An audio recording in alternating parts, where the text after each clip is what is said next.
This episode of The Minimalists is brought to you by nobody, because advertisements suck. The Minimalists. Hey, Minimizers, welcome to the Minimalist Podcast, where we discuss what it means to live a meaningful life with less. My name is Joshua Fields Milburn. And I'm Ryan Nicodemus, and together we are the Minimalists. Ryan, the world is suffocating with shoulds. Our culture has moralized everything from clothing and consumption to relationships and routines. Society is swelling with scores of well-meaning people advising other people on what they are supposed to do. You should wake up early. You should drink more water. You should watch less TV. You should read these books. You should go to college. You should get married. You should own a home. You should eat plant-based. You should clean your room. You should improve your credit score. We are shoulding all over ourselves. It's as if we're facing an advice epidemic. So we're going to talk about today. You know, Ryan, I think some advice can be helpful, but as you often say, all advice is flawed advice. And so on the minimal episode today, this episode, I do want to talk about this advice epidemic that we're in, how it's amplified by social media, amplified by righteousness. And on the maximal episode this week, we'll talk about how all advice is flawed advice, especially unsolicited advice. And maybe there's a particular subset of this epidemic right now where everyone wants to give unsolicited advice, but maybe the problem is that we are asking for advice as well. We're going to talk about how we can let go of all the shoulds that are making us miserable on the maximal episode this week over on Patreon as well. Also, Ron, I have some taboo shoulds that I want to address with you on the maximal episode.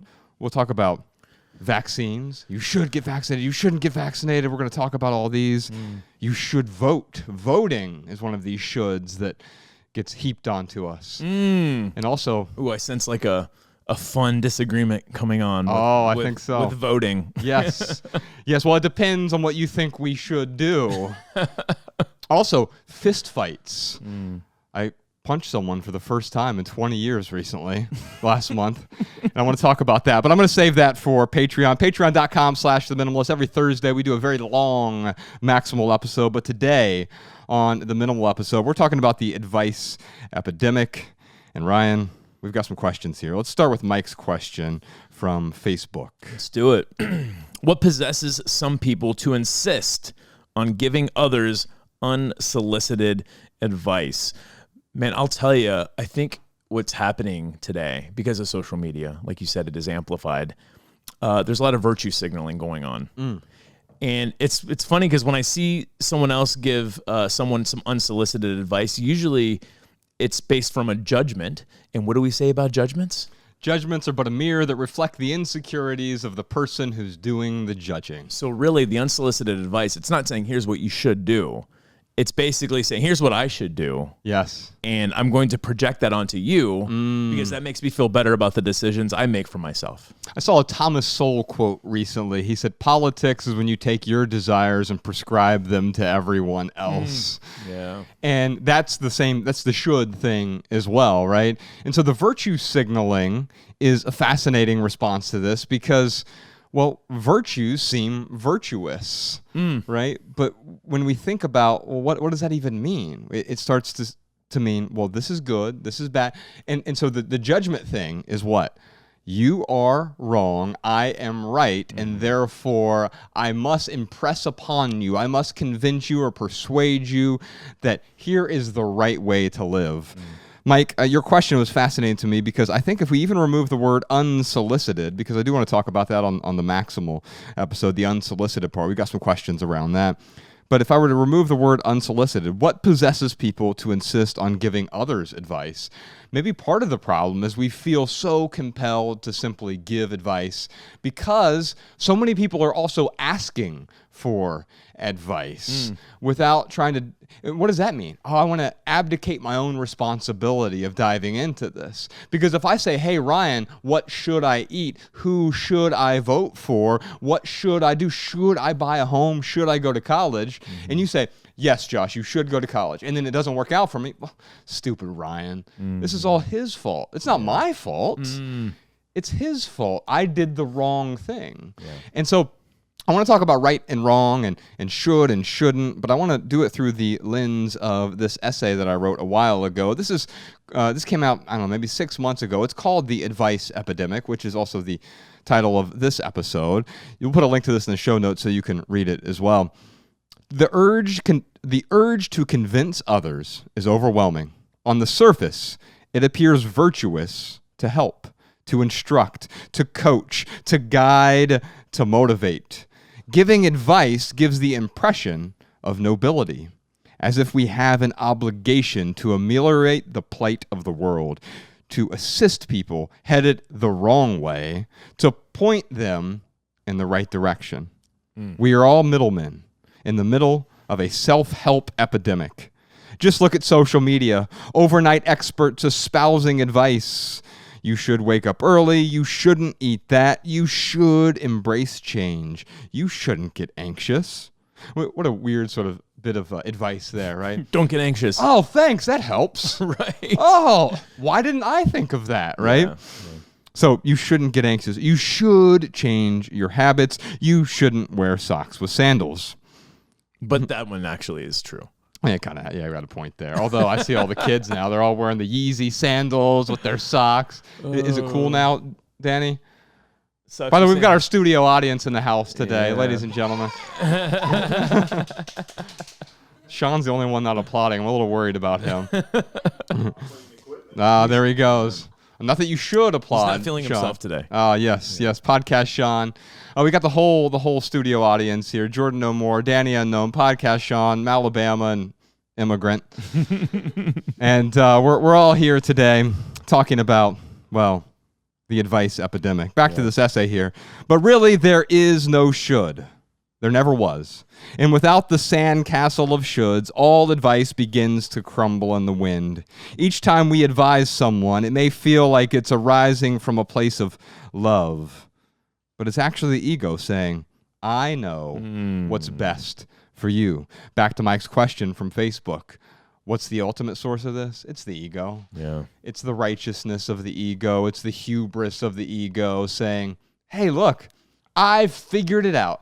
I was on Clubhouse last night doing some readings from our new book, Love People Use Things, and I was talking to Yaman, who has called in to the podcast before, and we've talked to him on several different occasions, but he was saying, look, I feel like I've figured out a few things in my own life, and it feels so good, but why am I so compelled now to advise others? Do you understand this? And I was like, well, yeah, I too am plagued by self-righteousness, Yaman. And this isn't self-righteousness is bad or good. We hear these things and we start making all of these sort of value judgments, but it's understanding where is the place from which this emanates. The desire to change other people. Yeah. Well, I think a lot of it has to do with it feels good to help others, you know? So, which actually is, in a way, is ego-driven too, right? Because when I go to the food kitchen, it is like this, ostensibly it's this selfless act of like, oh, I'm going to help others. But like, I get a lot out of that. Right. So, I think it feels good to help others. So people they're looking for ways to help others. Right. Because they're looking for ways to what? Feel good. Yeah. And if that's the outcome, nothing wrong with that. In fact, I'm going to talk about the ego here in a second, how it can serve you in a way. And I've got a metaphor for you. So I know what's best for you. The implication of which is disconcerting. I am right. You are wrong. And if you subordinate yourself to me, I will fix you. What a fascinating metaphor, by the way, the fixing, right? As though you are a machine, and I'm the mechanic, and I will fix you. Now, some advice or how-tos can be really helpful, especially in a mechanical sense. If I need to learn how to repair my bike chain, right, there are a bunch of really great videos on YouTube that will help me with the mechanics of that. Now, if I want to be the best bike builder in the world, there's no YouTube video that's going to help me accomplish that. Anyway, back to the text here. I will fix you. How is this loving? There is no bigger ego than that of the helper. The helpful man simply cannot help himself. He feels obligated to tear an eagle from the sky to save it from falling, to drag a dolphin to the shore to rescue it from drowning. This is the opposite of helpful. I know because I've done it 1,000 times, and for that, I'm sorry. 1,000 apologies. My first inclination is to delete it all. Every exhortation, recommendation, suggestion, and opinion. Everything from the past 39 years. But we cannot start over by erasing the past. We can only move forward in the everlasting now. Perhaps I developed an allergy to advice because propagating it only feeds the ego. Now, the ego is not a bad thing. Just like fire is not good or bad. It can warm you or it can burn you. And that's the point I want to get across here. It's not that we hear ego and because we've moralized everything, oh, ego bad. Right. Egoless must be good, right? Well, no. Throw those out the window. With the shoulds, take them all, put them in a trash can, set them on fire, and realize that the ego might serve you. In other ways, it might not serve you, just like that fire. Yeah. And if you get too close to it, well, you might get scorched. Yeah. Along the way. The desire to help isn't good or bad either. It appears for myriad reasons, all of which belong to the ego. And fortifying the ego is a surefire way to decrease the peace. Now, what's fascinating about this, Ryan, is people value different things. And a lot of people don't value peace. And it's not that I'm better because I do value peace. It's just something I've recognized. Like I value alone time way more than someone like you. Sure. You value time around people. One isn't good or bad. One isn't better than the others. It's simply preference. Right. You have a preference for something. Some people don't have a preference for peace. I mean, I hear my daughter all the time, this is boring. Okay.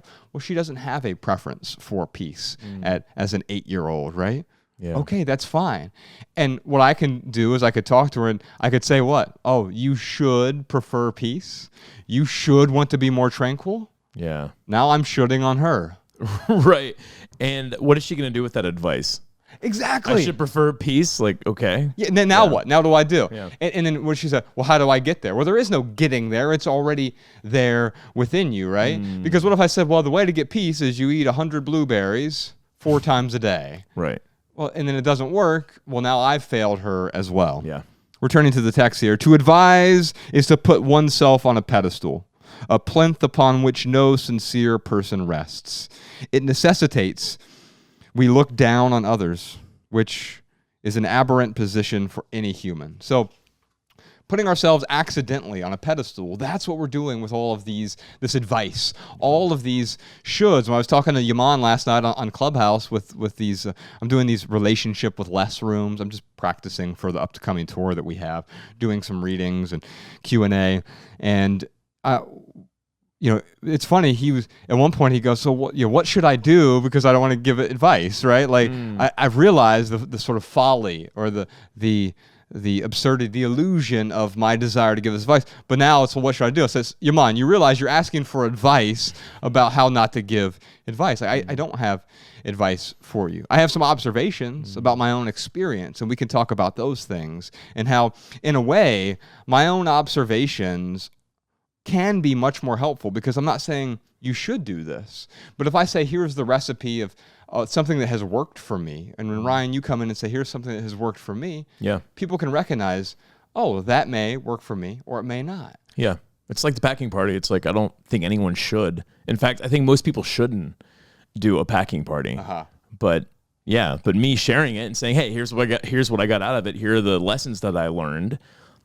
People can take it for what it is. And if there's an ingredient there that they want to put into their life, great. Yes. But I would say a lot of people shouldn't do anything.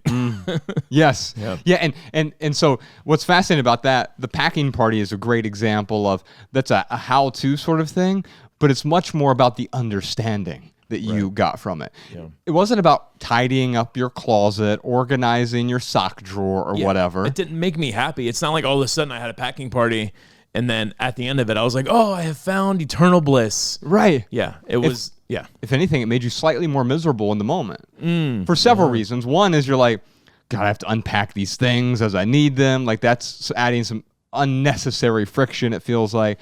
But from that friction came some understanding. Oh, wow, look at all these things. I've got all this excess stuff in my home. 80% of my things in my home, I'm not using them. In fact, they're getting in the way of my happiness, my peace, my tranquility, my desire to contribute, whatever it is, these things are getting in the way of that. And that was true for you.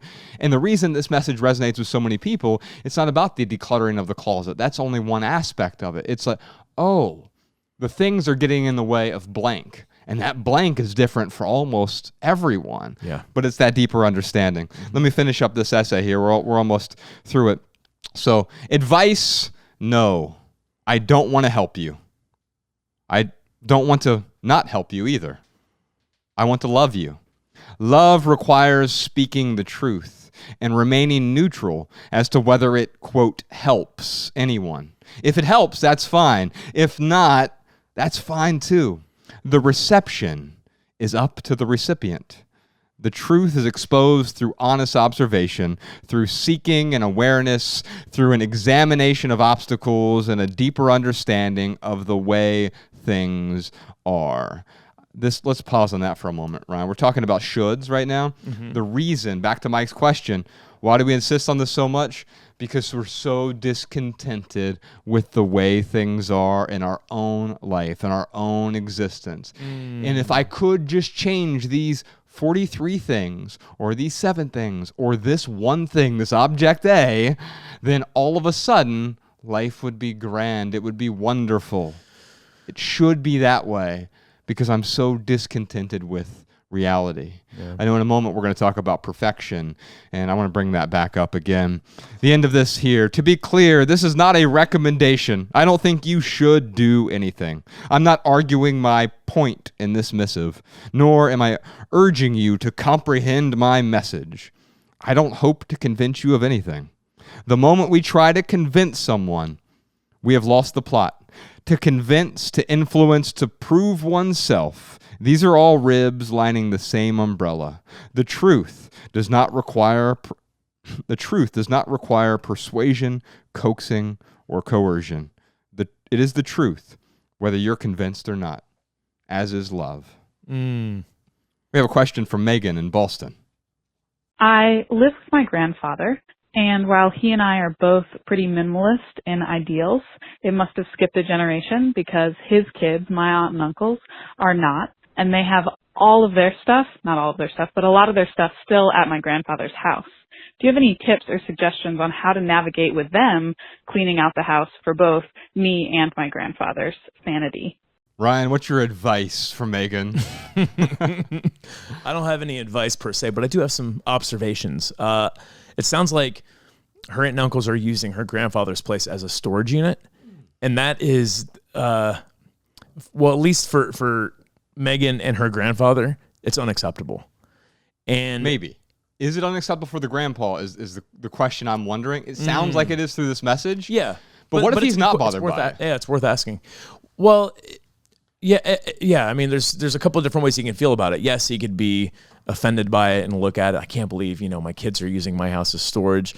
Or maybe he thinks he's doing something nice for them. Oh, you know what? I know that there was a certain point where my grandma, she had downsized. This is years and years ago. And I was probably 18, 19 years old. I'm over at her house and she was throwing away a bunch of stuff. And like my knee-jerk reaction was like, Grandma, some of that stuff is sentimental. Like hold on to it because, maybe like one day I'll want some of that stuff. And out of kindness, she was like, yes, you know what? I'll do that for you, Ryan. I will hold on to this stuff. And I remember like 10 years after that, she was like, hey, do you want any of the stuff that you told me to hold on to yet? And I'm like, no, I'm good. She ended up throwing it away. Did you forget about it in a way? Oh, absolutely. I mean, most days it never even crossed your mind that it was there. That's exactly right, yeah. It only crossed your mind when someone brings it up, and then it's like, oh, now I start the clinging again. Yeah. I had already let go of it in a way because I stopped thinking of it, or they stopped thinking of it. Maybe the aunt and uncle had stopped thinking about it, and they only start clinging to it again when the threat of, quote, losing it. Yeah. They're losing something they've never really had in the first place because they clearly don't need it. Yeah, I think in this situation, Megan needs to explore everyone's preferences, right? Like that's where you start. Like how does her grandpa feel? We know how Megan feels about it. How does her aunt and uncle feel? And then once you kind of have the preferences laid out on the table, then you can start to create some boundaries with your aunt and uncle, with your grandfather. It's not just here's how it needs to be. It needs to be the way that Megan wants. Here's her advice to her aunt and uncle. It's more about working together to see how those preferences could come together and create boundaries. Yeah. The boundaries thing is really, really important. In fact, with the new team we have here, we sat down. I'm going to talk about this on a Patreon episode in the future. I think probably next week.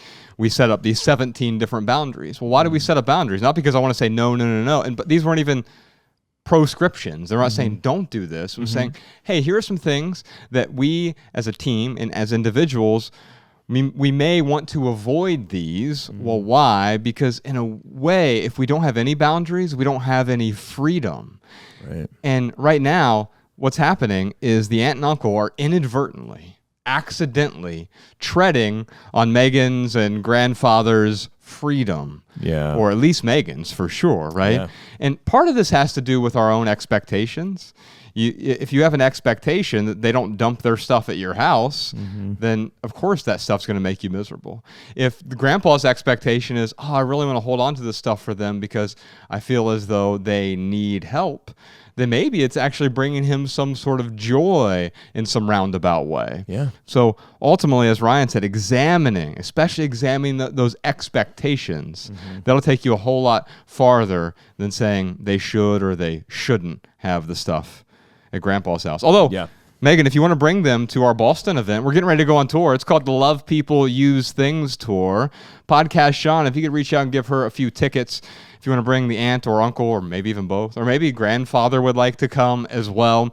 We're going to go to 20 different cities. We're starting in Texas, San Antonio, Houston, Dallas.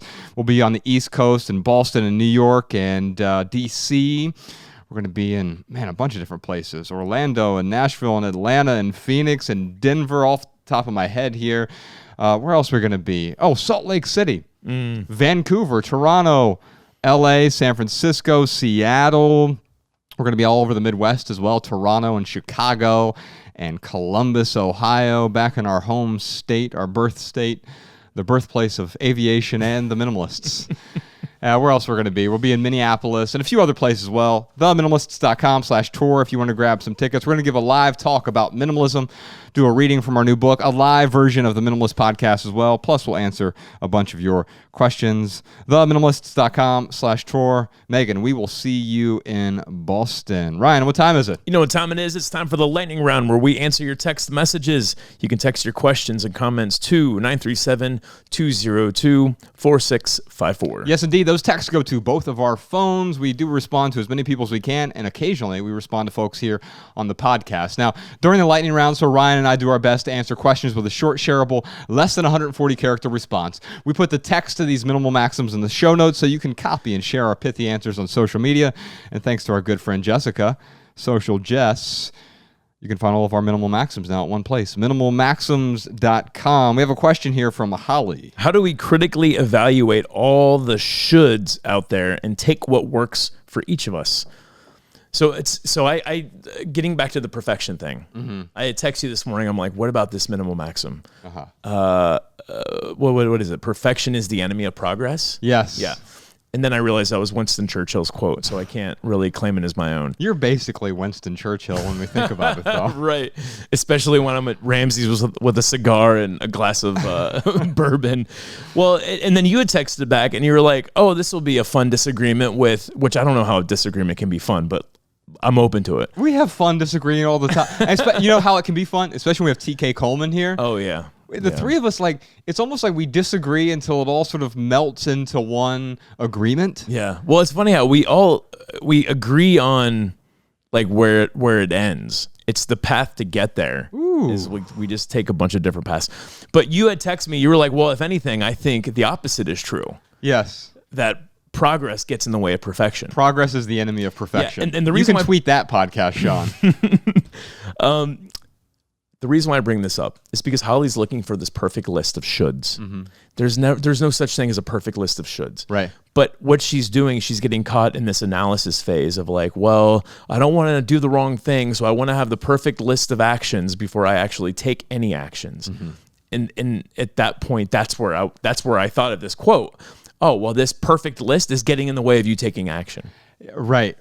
And what I would say is that your taking action is getting in the way of your perfection. Okay, expound. So we're already perfect. This moment right now is perfect. It doesn't require any doing. In fact, the doing is what ruins the sort of perfection of the moment. When a baby is born, it is perfect, and it becomes acculturated through society, through other people, through religion, through culture, whatever it is, to sort of ruin the perfection. We cover up everything that is perfect. This moment right now has everything that it needs in this moment. So right now, the eternal now is perfect. And yet, I'm not saying, well, we don't do anything. I'm saying our volition is what ruins the perfectness of the moment. Yeah. I understand. I don't know what to say to that, because to me, it's like this. It's nuanced. It's like, let's define progress. Let's define perfection. Because through your lens of perfection and progress, it makes sense to me. But in the same token, I look at like our book, for example. Is it perfect? No, of course not. Because it requires all the doing. But what if we required it to be perfect before we released it? Yes. Then of course it's never going to happen, because perfect already exists before the action. Exactly. And every action imperfects the moment. You could tweet that podcast, Sean. and so let's get back to the question here, because here's where we do agree, Ryan, is there is not a critical list or there's not a list of the good shoulds and a list of the bad should. And that's really where Holly is right now. Is, hey, what are the good shoulds that I should do? Yeah. What are the bad shoulds that I shouldn't do? Yeah. No, that doesn't exist, because these are all perspectival, situational, personal, and even they're relative to the time span as well. The things that were beneficial to you, maybe that's the way I would look at it. What is beneficial to me? Not the shoulds. What are the things that are beneficial to you? And quite often, it has nothing to do with the doing. Your packing party, I think, is the premier example of this. I know we already brought it up once, but the fact, it had nothing to do with the doing. Yeah. In fact, it was much more about the realization that came from that experiment, from the pausing, from the not having the stuff. The realization there is so much more important. The insight is so much more important than the list of actions that you did. Because here's the thing. Let's say you wrote out that packing party. Here are the 100 steps of the packing party, right? Yeah. And you handed that to someone, and they just did those 100 steps. They're not going to experience the realization. Right. But there's a questioning that arises from the pause. Now that all of a sudden, now you start to have a realization around, oh, all of these things that I've told myself, that Holly has told herself, that JFM has told himself I'm supposed to do, it's all nonsense. Yeah. It's interesting, though, because without the actions of packing my things up and unpacking them as time went on for 3 weeks, I don't know if I would have gotten to those realizations. If it wasn't for your marriage ending and your mother passing away, would you have become a minimalist? I mean, these are all hypotheticals, and what if hypothetical questions didn't exist? Yeah, but here's the thing. No, it's just backwards from that. So you've got it. You're spot on. It's just that you had a realization first, before the packing party. There's no way you would have had a packing party without the realization of, oh, I'm miserable right now. Right. I guess what I'm saying is so we're talking about two different realizations. Yes, you're right. The misery is what led to the action. So what you often say is, like, if you could understand the problem, the how-to kind of takes care of itself. So amen. So in that situation, that's exact. But then once the how-to was completed, I was able to have these other insights, these other revelations. I don't know if I could have got there without the how-to. If that makes sense. There was no how-to, though. Well, there literally wasn't. You had to make it up. Right. And that's the point. No one told you, Ryan, here's what you should do. You should have a packing party. Right. In fact, if I would have come to you and said, hey, Ryan, You should have a packing party. You would have been like, get out of here, man. Yeah, What are you talking right. about? You should become a minimalist. Right. Yeah. And so the reason those things don't work, but they worked for you, it had nothing to do with the how unfolded on its own. Yeah. It's almost as though the path unfurls in front of you after the realization. And of course, what does that do? It leads to new realizations, which lead to new paths. And all of a sudden you start uncovering what? Your values. Yeah. And I know that's the thing that you wanted to touch on with this question is the values, understanding your values, it is also not a how-to process. Right. The how-to, like the packing party side of it, the packing things up and unpacking, like that worked for me to get to those realizations, to get to really the minimalists.com, because that's where the whole website began, was with that story. But I think what people are looking for, I think what, Holly specifically is looking for, she's like, well, she's asking for advice. How do I sift through all of these different how-tos? I have no idea what's going to work for Holly. At the end of the day, I have no clue what's going to work for her. Right. And so when you look at things through the lens of good and bad, what are the good shoulds and the bad shoulds? What's the good advice and the bad advice? Right. In fact, on the Maximal episode, we're going to talk about, someone has this fascinating question. I think it was Amanda. Well, she says, it's not really an advice epidemic. It's an unqualified advice epidemic. Well, who now becomes qualified to give the advice? You need an advice degree? Right. Well, I mean, or is it, because all the people I look up to are dead and they don't have any degrees for the most part, right? And the appeal to authority is tempting, but also at the same time, it can blind us if we outsource. It's the same thing we talked about earlier. If I'm like, well, Ryan, he has a college degree, so I'm just gonna, I'll defer to you on any business decisions, Ryan, because you have your business degree, Right. Yeah. and so you're the expert on this. I'm not. I don't have a business degree. I defer to you, and so now I'm letting go of my own personal responsibility, my self-reliance in a way, outsourcing it, and when I do that, well, then I'm not going to.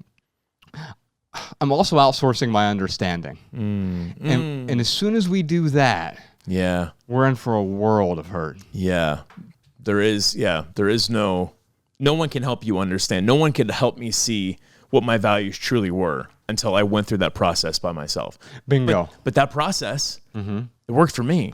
Yes. I understand where Holly is right now, but getting back to the values piece of it, this is what's I feel like is really going to help Holly. Is like when you understand what you truly value, that is where life's paths start to become illuminated. The way I was talking to Josh about it before the podcast was the values is kind of like this headlamp where like now you can kind of like see in the dark a little bit and have an idea of where to go. But without understanding, what it is that you truly value, Holly, like you could just try as many things as you want, but that's a little bit of a harder way to learn, which by the way, if that's the way you want to learn, that's okay. But it would be a little bit more difficult walking around in the dark than without a headlamp. Let's expand on that real quick. Anthony DeMello talks about how do you deal with the darkness as you don't deal with it. You don't fight it, right? Quite often we try to fight the evil, the darkness, whatever, the bad in life. You don't. Imagine trying to fight the darkness. I did when I was a Jehovah's Witness. The problem with fighting the darkness is it actually, now it becomes more terrifying. You're panicking in the darkness. Well, how do you really fight the darkness? Is by turning on the light. Yeah. The light eradicates the darkness. And so that's what you're talking about here, Ryan. Your values, they turned on a dim light, and it just takes a little bit of light to remove the darkness altogether. One more thing on the perfection thing. I wrote down this John Steinbeck quote that a lot of people use. It's on these successory posters and other places. And it's just like the Winston Churchill quote. I disagree with the way this is framed, and I would flip it around. So the John Steinbeck quote is, "Now that you don't have to be perfect, you can be good." Well, let me rephrase that for you, Steinbeck. Now that you don't have to be good, you can be perfect. Because we are imperfected by our desire to be righteous, to be good, to oppose the bad things. But, man, weren't we already born perfect? Weren't we already born complete? Yeah. And everything else we do incompletes us in a way. So by letting go of the shoulds, by letting go of the things you need to do, you must do. There are countless things you can do.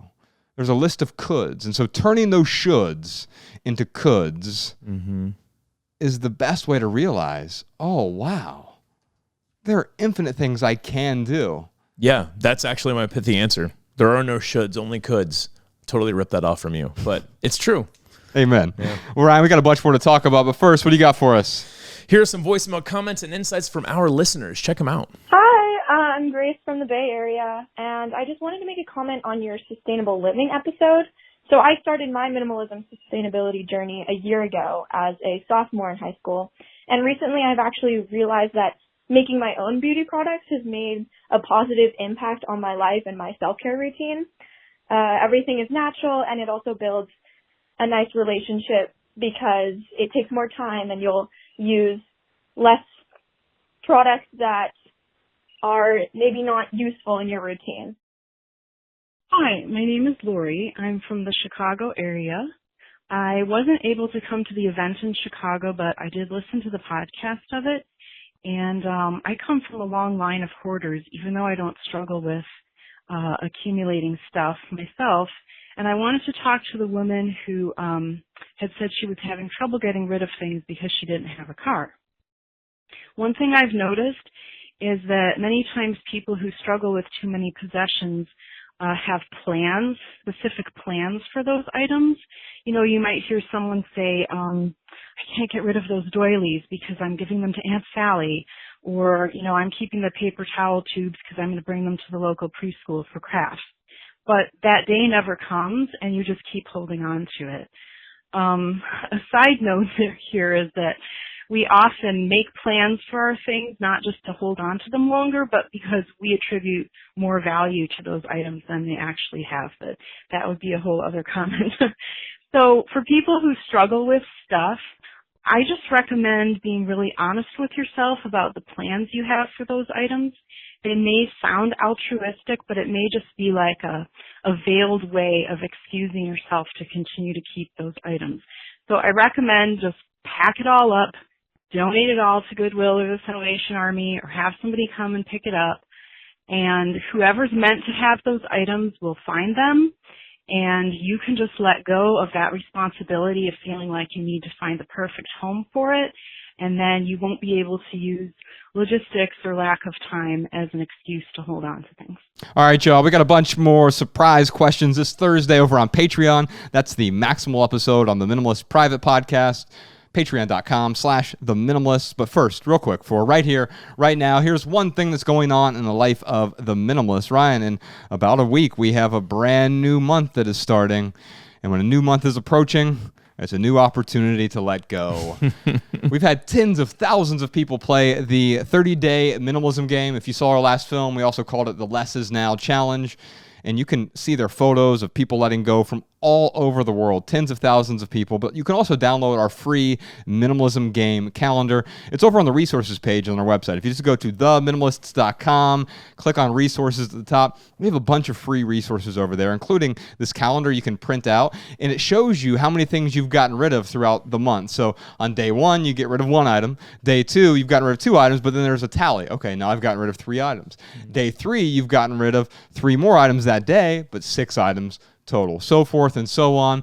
You can play this game with someone you love or with your arch nemesis. There are no shoulds, so you can play it with whomever you'd like.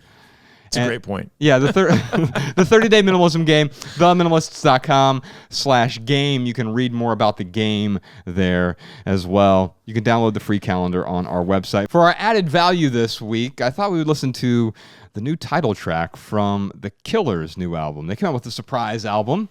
It is called Pressure Machine. So let's give that a listen. By the way, we have a bunch more surprise questions this week, like how can I learn to be okay with the skin I'm in while also wanting to lose weight? Well, as a formerly obese person, I certainly struggled with that, and we could talk about that. How do we address people who insist on giving unsolicited parenting advice? Woo! I deal with this one all the time. Is my obsession with self-improvement contributing to my misery? Yes. Well, yes, but let's talk about why that is the case and why we are almost all burdened with that. Yeah. Plus, we got a million more questions for the minimalists. We're going to talk about some taboo shoulds, Ryan, and maybe we can agree to disagree, or we could just fight it out on the maximal. And if you want to hear all that, join us on the Minimalist private podcast this week. Visit patreon.com/theminimalist to subscribe and get your personal link so that our private podcast plays in your favorite podcast app. You also get access to our archives. It's hundreds of hours of minimalism.